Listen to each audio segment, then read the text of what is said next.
کہ حضور کہیں نماز پڑھ رہے تھے فجر کی اور کچھ جنات کا گزر وہاں سے ہو گیا. یہ وادی نخلا میں واقعہ پیش آیا تھا.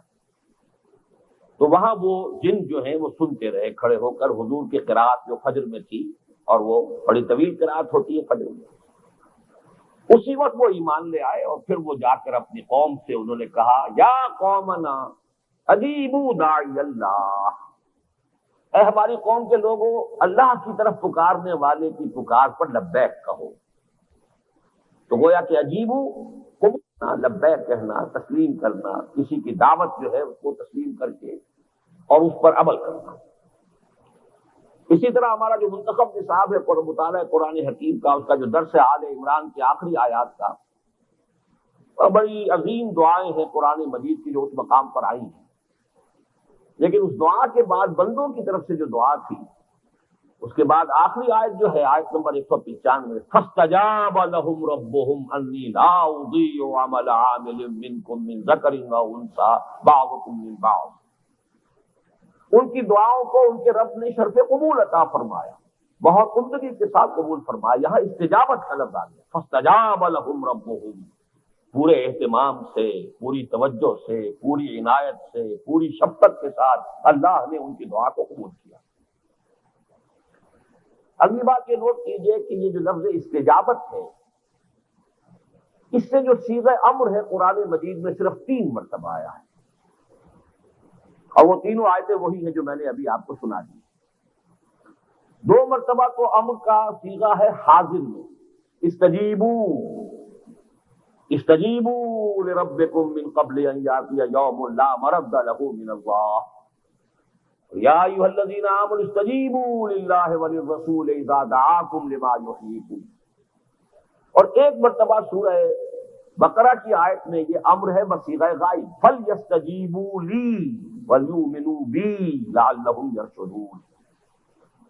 اب ذرا جائزہ لیجئے اس اجابت کے یہ 3 جو ادوار ہیں، ان کی ذرا حقیقت سمجھ لیجئے، پھر میں ان آیات پر تفصیل سے بھی گفتگو کروں گا. سورہ شورا جو ہے یہ مکی ہے، اور مکی دور کا بھی وقت تقریباً یا زیادہ سے زیادہ 7واں 8واں سال، یعنی حضور صلی اللہ علیہ وسلم پر وحی کے آغاز کے بعد 12 برس آپ کا جو قیام رہا ہے، اس میں جو ترتیب ہے سورتوں کے نزول کی وہ بہت اہم ہے. اس کے 3 حصے ہیں، پہلے 4 سال، درمیانی 4 سال، آخری 4 سال. اور ان کے اعتبار سے قرآن مجید کی سورتوں کے مضامین پر غور کیا جائے تو بڑی حکمت اور معرفت کے موتی اس سے برآمد ہوتے ہیں. تو گویا کہ سن 6، 7، 8 میں سورہ شورا نازل ہوئی ہے. اب اس وقت کے ماحول کو پس منظر میں رکھیے. جب یہ کہا جا رہا ہے استجیبوا لربکم، اپنے رب کی پکار پر لبیک کہو، تو کیا معنی ہے؟ ابھی 5 وقتہ نماز بھی فرض نہیں ہوئی تھی، ابھی روزے کی عبادت کا نام و نشان بھی نہیں تھا، حج اگر کر بھی رہے تھے تو وہی جو پرانا جاہلانہ نظام تھا اسی کے مطابق حج میں اس وقت لوگ حصہ لے رہے تھے. زکوٰۃ کا کوئی نام و نشان نہیں. 4 پلرز جو ہیں دین کے ابھی قائم ہی نہیں ہوئے. نماز کے بارے میں کہا جا سکتا ہے قیام اللیل تھا، قیام اللیل بھی فرض نہیں تھا. حضور کے لیے ذاتی طور پر فرض تھا، قم اللیل الا قلیلا، واحد کا صیغہ ہے، یہ جمع کا صیغہ نہیں. اور جب دوسرے رکوع میں فرمایا ان ربک یعلم انک تقوم ادنی من ثلثی اللیل ونصفہ وثلثہ وطائفۃ من الذین معک، وہاں بھی تمام اہل ایمان کی بات نہیں کی.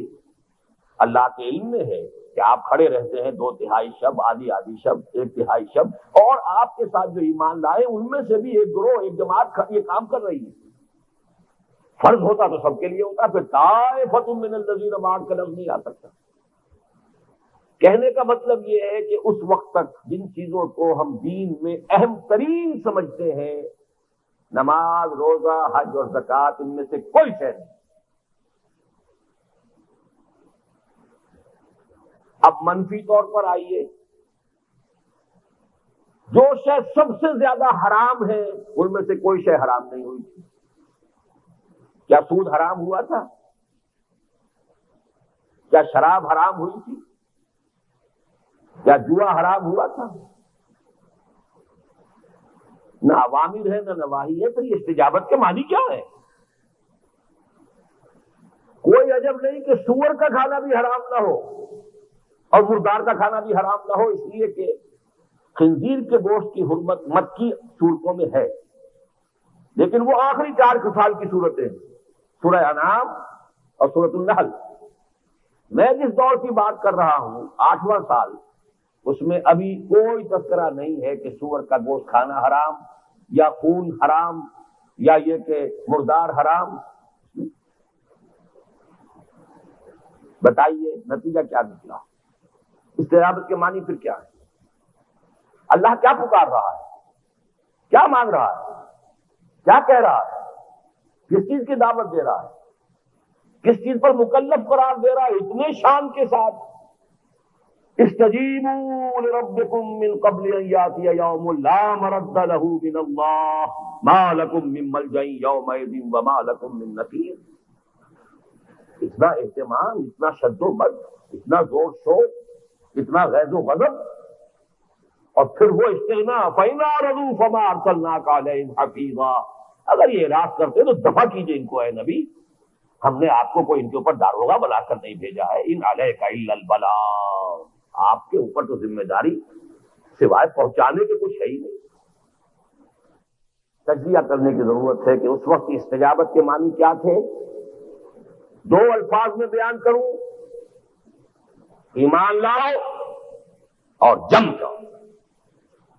ایمان اور استقامت اور کوئی شے نہیں۔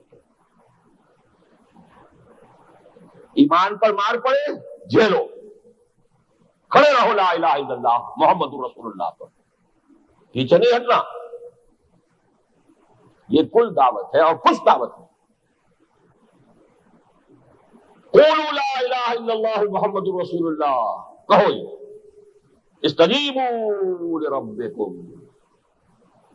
چنانچہ ایک حدیث بڑی پیاری آتی ہے، ایک کسی بدو نے آ کر حضور سے کہا کہ حضور میں کوئی لمبی چوڑی باتیں تو سمجھ نہیں سکتا، نہ یاد رکھ سکتا ہوں۔ یعنی مزاج کے لوگ تھے، کھرے لوگ تھے، بات کرتے تھے کھری، ایک دفعہ ہاتھ میں ہاتھ دیتے تھے پھر ہاتھ نکالتے نہیں تھے، دھوکہ نہیں دیتے تھے، غدر اور بے وفائی نہیں تھی، منافقت نہیں تھی۔ منافقت مدینے میں آئی ہے یہودیوں کے زیر اثر، جب مسلمان قوم بگڑ جاتی ہے اس میں منافقت آتی ہے۔ یہودی اس وقت کی بگڑی ہوئی مسلمان قوم تھی، اور انہی کے زیر اثر مدینے کے جو عرب قبائل ہیں ان میں بھی منافقت آئی۔ آج بھی آپ دیکھ لیجیے، جو نو مسلم آپ کو امریکہ میں کہیں نظر آئیں گے، ایسے پابند نظر آئیں گے دین کے، ہم لوگوں کا کفر اشیر بھی نہیں ہے، اس لیے کہ وہ نئے ہیں۔ بگڑی ہوئی مسلمان قوم جو ہے اس میں نفاق ہوتا ہے، دھوکہ ہوتا ہے، فریب ہوتا ہے، یخادعون اللہ والذین آمنوا ہوتا ہے، قول اور فعل کا تضاد ہوتا ہے، کہتے کچھ اور ہے کرتے کچھ اور۔ بہرحال اس شخص نے کہا کہ صاحب مجھے تو آپ ایک بات بتا دیں، میں پلے باز ہوں۔ فرمایا قل آمنت باللہ ثم استقم، ایک لفظ میں کل دین ہے، کہو میں ایمان لایا اللہ پر، پھر جم جاؤ۔ اس کو تھوڑا سا اور کھول دوں، تھوڑا سا اگر کھولوں گا تو اس کو اب میں ایک الجبرے کا حساب کتاب بنا کے لایا ہوں۔ پہلے میں نے کہا ایمان جمع استقامت،